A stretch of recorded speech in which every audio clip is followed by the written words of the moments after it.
जनेऊ छिए यो जनेऊ छिए दियो गाम में जाको हकार कि बौआ के जनेऊ छिए।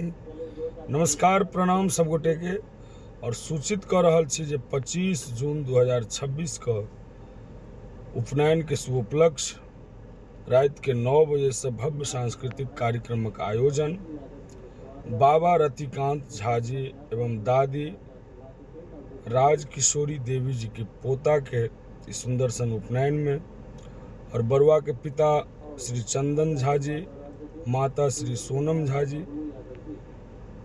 अपने सब स्थान याद रखबे नवहत रामपट्टी मधुबनी।